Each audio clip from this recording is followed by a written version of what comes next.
Hola, en esta oportunidad resolveremos la pregunta acerca de cómo se obtiene el pago de obligaciones de sumas de dinero cuando el deudor voluntariamente no quiere cumplir. ¿Qué hacer en ese caso? Lo primero que se debe tener presente es que en este caso la obligación que se busca cumplir consiste en entregar una suma de dinero. Entendiendo claro por dinero aquella cosa fungible, porque es susceptible de apropiación, que sirve como medio de pago o que sirve como unidad de valor para fijar precios y demás. Cada país luego se ocupará de definir cuál será la moneda de circulación en su territorio. No obstante, las transacciones permiten que se pueda dar la circulación de monedas o divisas extranjeras en otros territorios, como más adelante precisaremos.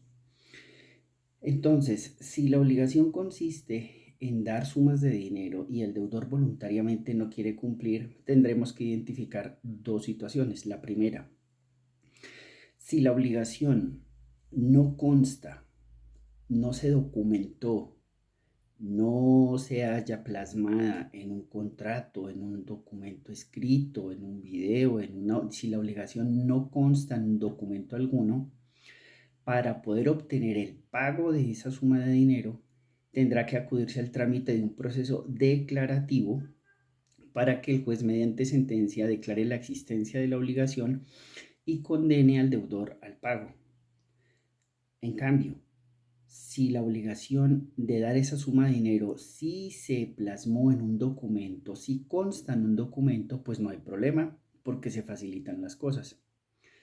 Si la obligación de dar esa suma de dinero consta en un documento, tendremos que analizar que ese documento en el que consta la obligación cumpla los requisitos del artículo 422 del Código General del Proceso para constituirse en título ejecutivo, es decir, necesitamos que ese documento que haya suscrito el deudor obligándose al pago de esa suma de dinero contenga una obligación clara, expresa y exigible. ¿Qué significa eso? Significa que no haya duda alguna acerca de los elementos de la obligación, que en ese documento podamos ver quién es el acreedor, quién es el deudor y en qué consiste la obligación. Pero además significa que como se trata de una obligación de dar suma de dinero, debe tratarse una cantidad líquida de dinero. En los términos del artículo 424 del Código General del Proceso, entenderemos por cantidad líquida de dinero aquella cifra numérica precisa o que sea susceptible de ser liquidada mediante una operación aritmética. Y lo mismo, necesitamos o vamos a necesitar que esa obligación se encuentre en situación de pago inmediato por no estar sometida a plazo o condición. Es decir, que no esté pendiente de un hecho futuro cierto o de un hecho futuro incierto, que ya haya llegado el día, el mes, el año que se había estipulado para el cumplimiento o para el pago de esa suma de dinero. Si la obligación cumple estos requisitos para constituirse en título ejecutivo, pues podremos acudir a la acción ejecutiva prevista en el Código General del Proceso para obtener el pago de esa obligación. Pero ¿cómo se obtiene el pago? Para ese efecto, bueno, antes de precisar cómo se obtiene el pago, también es importante advertir que en Colombia es posible pactar obligaciones en sumas de dinero en divisa extranjera o en moneda extranjera. Acá podría perfectamente suscribirse una letra de cambio, un pagaré, un contrato de mutuo con intereses, en el que la obligación sea la de entregar $1,000, $500, $5,000, 3,000 yenes, en fin. Esto lo permite el artículo 431 del Código General del Proceso. Luego no hay inconveniente si la obligación de pagar esa suma de dinero se plasmó en moneda extranjera. La ley colombiana permite obtener el pago también de esas sumas en esas monedas extranjeras. Ahora sí, para poder obtener el pago, el cumplimiento de la obligación en dinero, pues hay dos artículos del Código Civil que deben mencionarse. Esos dos artículos son el 2488 y el 2492. Esas dos normas le conceden al acreedor, es decir, aquel a quien le deben, dos derechos. ¿Cuáles son? El primero es el derecho que va a tener el acreedor de perseguir la ejecución de esa obligación con los bienes presentes o futuros que tenga ese deudor, salvo los bienes que sean inembargables, que enuncia el artículo 1677 del Código Civil, y los que antes enunciamos en otro video en el artículo 594 del Código General del Proceso. El primer derecho entonces que se le concede al acreedor es el de persecución sobre los bienes presentes o futuros del deudor para efectos de poder obtener el cumplimiento de la obligación. ¿El segundo derecho cuál es? El segundo derecho consiste a obtener la venta en pública subasta de los bienes de ese deudor para que con el producto de esa venta se pueda cumplir la obligación de pago, se pueda satisfacer la obligación de pago. Esas dos normas son entonces claves, artículos 2488 y 2492 del Código Civil. Y este último es el que da la clave, porque nos define de entrada que en la ley colombiana se va a permitir obtener la venta forzada, como lo enuncia el artículo 741, inciso tercero del Código Civil, la venta forzada de los bienes del deudor, es decir, se podrán vender aún en contra de la voluntad del deudor sus bienes para que con el producto de esa venta se pueda satisfacer la obligación.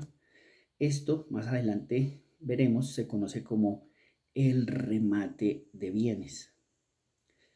Es perfectamente posible que se puedan rematar los bienes del deudor para que con el producto de esa venta, con lo que se obtenga en esa venta, se pueda pagar la obligación hasta la concurrencia del crédito y los gastos de cobranza. Ahora bien, ¿qué trámite debe seguirse para llegar a ese momento, al momento del remate de los bienes? Pues aquí en primer término, necesariamente tendrá que presentarse una demanda ejecutiva con todos los requisitos de ley, acompañando el documento o los documentos que sirvan de base de la ejecución en contra del deudor. Luego del estudio de esa demanda, procederá el juez a librar un auto interlocutorio que se conoce como el auto que libra mandamiento ejecutivo, en donde le va a otorgar al deudor un término para que cumpla esa obligación, con la advertencia de que si no lo hace, se podrá continuar o seguir adelante la ejecución. Proferido ese auto interlocutorio, pues claro, es importante advertir que junto con la demanda, lo más recomendable es hacer solicitud de medidas cautelares, pidiendo en este caso el embargo y secuestro de bienes del deudor, para asegurar con ello que luego podamos llegar al remate. Necesitamos entonces obtener la práctica de medidas cautelares sobre bienes del deudor para luego con esos bienes poder cumplir la obligación.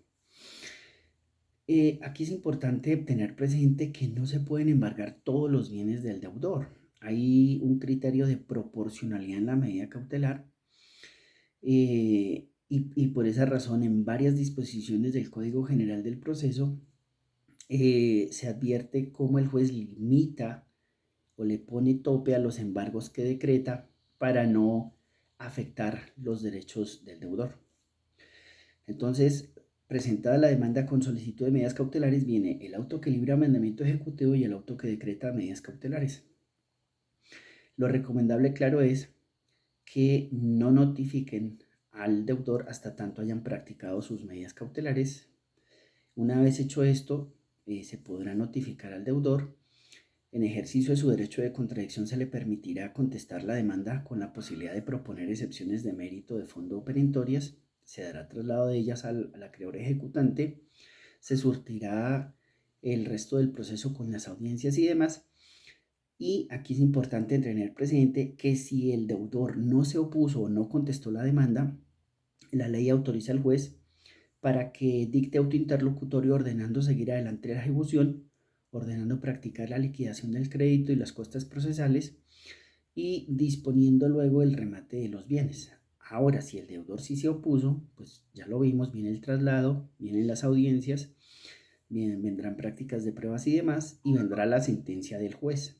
Si en esa sentencia el juez desestima las excepciones de mérito del deudor, le dará la razón al acreedor y ordenará seguir adelante la ejecución y la práctica de ese remate de bienes. Importante, el artículo 448 y los artículos subsiguientes del Código General del Proceso establecen las reglas que se tienen que seguir para la práctica de ese remate de bienes. Por ejemplo, es necesario que ya se haya obtenido la providencia que ordena seguir adelante la ejecución. Es importante tener presente también la realización de la liquidación del crédito y las costas procesales. Es importante también que el juez ordene la publicación del aviso de remate, porque a esta venta forzada hay que darle la suficiente publicidad. Y para ello la ley va a disponer que se pueda publicar el aviso de remate en un periódico de amplia circulación nacional o en otro medio masivo de comunicación. Se va a disponer también que el secuestre o el auxiliar de la justicia que tenga a su cargo la administración de esos bienes los pueda exhibir o se los pueda enseñar a los interesados en el remate, y por eso la información de ese auxiliar de la justicia también va a estar contenida en ese aviso de remate. Importante también ese plazo no inferior a 10 días que debe tener la publicación del aviso de remate a la fecha del remate. La advertencia que se le hace a los postores interesados que para poder formular sus posturas deben consignar previamente el 40% del valor del avalúo del bien. E importante también, muy importante, tener presente que el precio base de la licitación será el 70% del valor del avalúo del bien. Es decir, si el bien está evaluado en determinada suma de dinero, no sale a remate por ese valor, sino por el 70% de ese valor. ¿Esto para qué? Para hacer más atractivo el remate, para que quienes tengan interés pues sepan que de entrada se van a ganar un buen porcentaje en la participación de esa venta en pública subasta. Y una vez se ha publicado el aviso de remate y una vez se cumplen los demás requisitos, pues se llevará a cabo la diligencia de remate. Y en esa diligencia de remate, pues veremos en otro video donde explicaremos en detalle las formalidades del remate. Se abrirán los sobres en los que se allegaron las posturas con los valores del 40% para hacer postura. Transcurrida una hora, se abrirán los sobres, se dará lectura y se procederá a adjudicar el bien o los bienes a aquel postor que haya ofrecido más por ellos, es decir, al mejor postor. En caso de empate se define la situación simplemente requiriendo a los dos postores que hicieron la mayor postura para que la mejoren, para que hagan otras, y si no lo hacen, pues simplemente adjudicando el bien a quien primero de ellos haya llegado al juzgado su postura. Si todo esto se lleva a cabo y luego se cumple con la formalidad de pagar el 5% del impuesto del remate y el saldo del precio del remate dentro del término de ley, pues el juez procederá a emitir una providencia que aprueba ese remate. También es importante precisar para aquellos que participan en los remates que hay sanciones en caso de que no cumplan con el pago del saldo del precio y con el valor del impuesto del 5% del remate. Con estas breves explicaciones queda claro entonces para todos que si el deudor de sumas de dinero no cumple voluntariamente con su obligación de pago y esa obligación consta en un documento que cumpla los requisitos para ser título ejecutivo, que olvidamos decir puede tener origen en el negocio jurídico o acuerdo de voluntades en la ley y en la providencia judicial, pues el mecanismo que estableció el ordenamiento colombiano para obligar al deudor a cumplir ese tipo de obligaciones de dar sumas de dinero consiste en que el acreedor podrá perseguir los bienes del deudor presentes o futuros y el acreedor podrá solicitar ante el juez civil en este caso que se proceda a la venta forzada de los bienes de ese deudor, es decir, al remate de los bienes de ese deudor para que con el producto de la venta se cumpla la obligación. Nos vemos luego en otro video.